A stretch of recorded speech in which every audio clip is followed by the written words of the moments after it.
Hi guys, last day of my duty here. Last day of my duty dito sa Burj Khalifa. Ang duty ko ngayon ay 3:30 to 4:30, 3:30 to midnight, 12. So pag uwi ko mamaya, taxi na lang. Wait lang. So alas 3, ang oras ngayon ay 3:05. Ang aga ko, diba? Nagahan ko talaga kasi mainit. Tsaka wala naman akong gagawin dun sa bahay. Na lang ako mag-standby. Tapos bukas ay Sunday, day off ko na. And then Monday, back to office. Waiting ng booking. Kung walang booking, uwi ng bahay 9 to 6. Kasi ang 12 to 1 ay break time. Pag sa office, my God, ang cut ang Dubai. Napaka-humid. Super humid dito guys, as in. So, mamimiss ko tong Burj Khalifa. Mamimiss ko si Baby Sofia. Si Baby Sofia na napaka-smart na bata, as in. Napaka-smart niya, 1 year and 8 months. And then, today ang dating nung, ano talaga niya, nag-aalaga. So, Monday back to duty siya. Tapos last day ko na today sa kanila. And then, sa lahat ng naging client ko, ito yung pinaka-the best. As in, mamimiss ko din tong magandang view dito sa Burj Khalifa. Mamimiss ko tong convenient, easy na duty. Kasi walang amo, gano'n. Walang maselan, walang nagko-complain, walang nagdi-demand. Na, basta mabait talaga sila, as in. Kaya, everything mamimiss ko.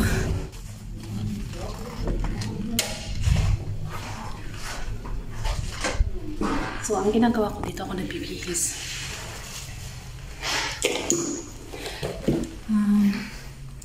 Ayan. So, ang uniform natin today ay yellow. Gusto ko mag-picture dito. Wala akong picture dito sa toilet na to.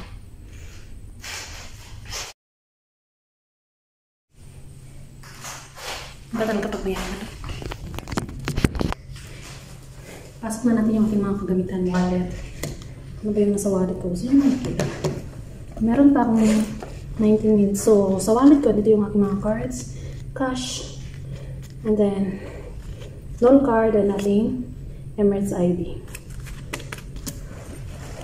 Sa metro guys, pag sumasakay ako ng metro, natutulog lang po talaga ako, as in. Tulog ako from DIP to Burj Khalifa or kahit saan man ako napunta.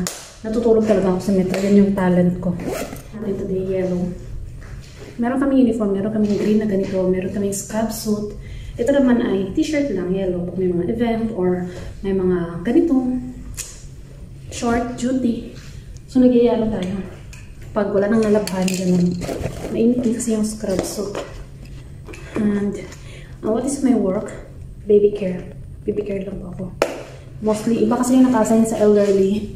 Hindi naman sila hiring ng elderly nung nag-apply ako. Ang hiring nila is baby care or nanny, ganun. Pero, baby care lang kami. Hindi kami naglilinis ng bahay. Choice mo na maglinis ka, maghugas ka.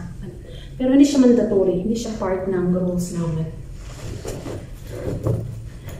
Init, besh. Always nang kilikili pang magbihis.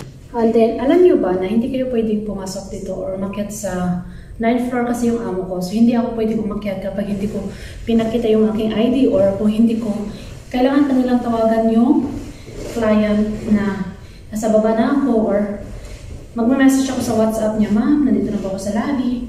Para magre-reply siya ng come up. Pag nag-reply siya ng come up, papakita ko sa receptionist. Tsaka pa ako kakakit din kasi hindi basta-basta makakakit dito.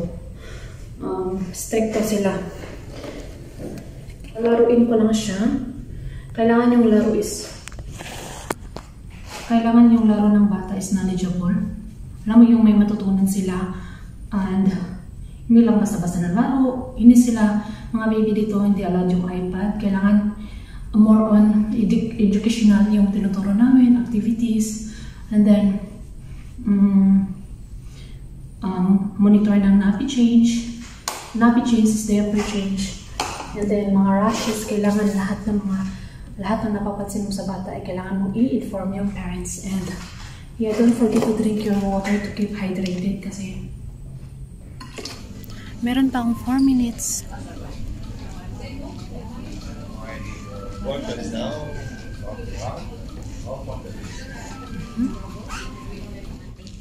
Di ba ang ganda ng reception? Hi guys, katutulog lang ng alaga ko 30 minutes ago. Marami pa akong itatidy up na laruan. Kaso, di muna kasi na-excite ako. Kasi pagdating ko kanina, alam ko kasi lalabas sila kasi magdi-dinner sila. Nag-request kasi nila ako until 12 midnight. So today is Saturday and last duty ko na, diba? And then, mamimiss ko to view na din. Mamimiss ko tong view dito sa Burj Khalifa. And hindi ko expected talaga. As in, never ako nag-expect ng anything from the client or what. Ang expectation ko talaga sa kanila is kuripot sila kasi nga business-minded, ganun. Pero hindi ko expected na may marireceive akong gift from them. Kasi na-appreciate na nila yung trabaho ko, ganyan. 15 days lang ata ako dito, 15 days. Pero na-appreciate nila yung trabaho ko. And yung previous client ko na almost 5 months ako doon, hindi man lang niya na-appreciate. Parang taken for granted ako doon kasi nakakontrol ko yung anak niya kaya nawiwili siya sa akin. Pero never niya ako na-appreciate sa trabaho ko na ganito, ganyan, na nakokontrol ko yung bata. Pero dito, iba talaga ang ugali ng tao. So may mga mag-appreciate, meron namang hindi. So thankful na nakaranas ako ng ganitong client ng mabait na walang kamera sa bahay nila, may tiwala. Kasi pag nafe-feel mo kasing may tiwala yung client sa'yo, parang mas binagbubutihan mo yung trabaho mo. Or pag ganito yung client na hindi naglalagay ng camera kasi may tiwala sila sa mga kabayan, ganito sa atin. Parang galingan ko yung trabaho ko kasi ganito yung client, mabait, ganito. So, pagdating ko kanina, pinakain ko ng yogurt yung bata. Sabi niya, Melanie, we have present for you. This is from us, for my husband, and Sofia. Sofia kasi yung name. Hindi ko siya tinignan. Umalis sila mga 8:10, alas 8:10 ng gabi. Tsaka ko palang binuksan, sabi ko, Sofia, let's open my present. And then, may naka-clip, ganito to siya naka-clip. Pero nung una, kanina, curious na ako, gusto ko na siyang buksan. Ginanito ko lang kanina, may clip na maliit. Pero hindi ko expected na kung anong laman, hindi ko pa tinignan, kasi nahihiya ako. Dati ko talaga lang umalis. Sinilip ko lang to, pero hindi ko pa alam. Ito ang first, packaging yan. Mamaya na itong sobre, basta siya. So, meron tayong Kinder Joy. Tagal na ulit nakakain ng Kinder Joy. Sweets from Italy, kasi Italian sila. Strawberry flavor. Mint flavor. Maltese. Haribo. Stock ata ito nila. Haribo. Mga stock ata ito nila pinaglalagay na dito. Haribo or what? Binili siguro nila, hindi ko alam. Nutella. Parang binili na to kasi hindi ko naman ito nakikita dito. What's this? Touchscreen stylus ballpen. Ballpen. Ang cute ng ballpen.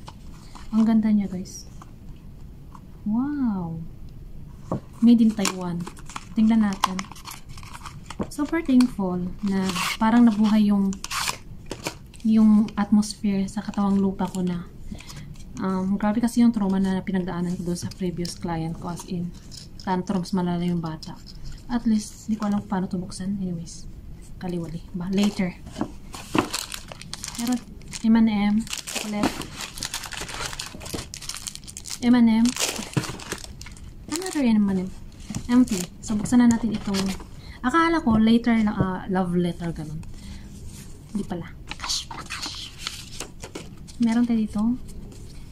150 cash. Walang letter guys. Walang thank you for taking care of Sofia. Pero sinabi na niya, thank you for taking care. You're a big help for us for the past few days. Ganun. Sabi ko, yeah. Thank you also, ma'am. I will miss Sofia. Miss ko talaga tong batang to kasi ang talino, ang smart niya. So, meron akong 150 guys. Wala na akong pera. Naubos na yung pera ko kaka-red horse. Char, hindi. Naubos na yung pera ko kakapadala. Kakapadala ko lang kasi pasukan na naman ngayon July 29. Namili yung mga anak ko ng mga gamit sa school. So, kaya ayun, pobreng ina ako ngayon. Wala akong pera. Napunta sa... Well, anyways, ganyan talaga pag single mom, no? So, ayun lang. Samahan niyo ako mamaya pag-uwi. Out na ako, guys. Wala ba akong nakalimutan? So, tubig na ito. Ito na, bit-bit ko na yung regalo. Feeling ko naman babalik pa ako dito pag mag-day off. Pag nag-day off tapos wala akong client, syempre babalik ako dito. Pero pag may client ako, hindi ako makakapag-duty.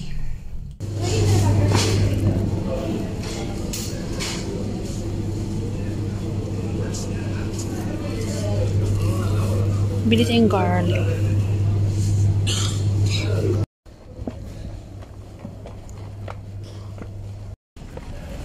Guys, naparami ata ako na pinamili. Pero i-deliver nila yun. Anong oras na ngayon? 12:30 na. Dumating ako dito, 11:50. Nagstampay ako dun sa grocery, guys. Naghakot ng pwedeng bilhin. Akala ko 100 lang. Below 100 lang yung mabibili ko. Hinabot ako ng 162. Naubos yung hadiah ko. Naubos yung hadiah ko, guys. Kasi hindi pa ako namili ng aking stock. Kasi yung sahod ko ubos. Ubos yung sahod ko kasi mga gamit ng bata. Kaya ayun, pinamili ko na lahat. Ilang sabon, shower gel, 2, isang malaking shampoo. Mamaya mag-haul tayo. Mag-grocery haul.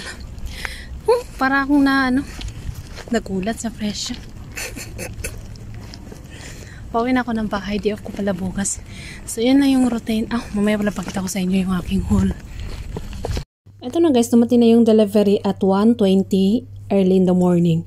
So, first things first, mag-inom muna tayo. Kasi usually talaga routine ko pag day off ay Red Horse. And drink moderately. Yung mga bottle yan guys, stock ko lang yan. Kasi hindi pwedeng bumili ng Red Horse na 2. Kailangan 3 minimum. So, nilalagay ko lang yan sa fridge. Ito na yung mga pinamili ko, mga juice. Ayan, brush. Kahit ano lang yung nakita ko doon, yun yung pinamili ko. Kaya inabot talaga ako ng 162. Yan, shower gel. 7 dirham each. 8 dirham each. Shampoo for the next month. Ano pa ba girl? Ano pa yung nandyan? Juice, mugu-mugu. Syempre, treat yourself kahit juice lang. Creme cell, as usual. Okra. For the okra. Ano pang next? Ang bagal naman. Next girl, sana. Ay, ang bagal, besh. Cherry blossom. Next, ano yan? Pear. Ano ba yun? Paano pag-pronounce? Ano yan? Chili. Pears. Ano ba yun? Egg for the breakfast or for the lunch baon. Sa duty, yan lang yung madadali-dali nating lutuin, di ba? So, yun lang yung bibili ko. Tapos nabot na ako ng 162. Tsaka meron pa pala akong tissue dito. 162 dirhams. Too much expensive. It's 2,000 pesos.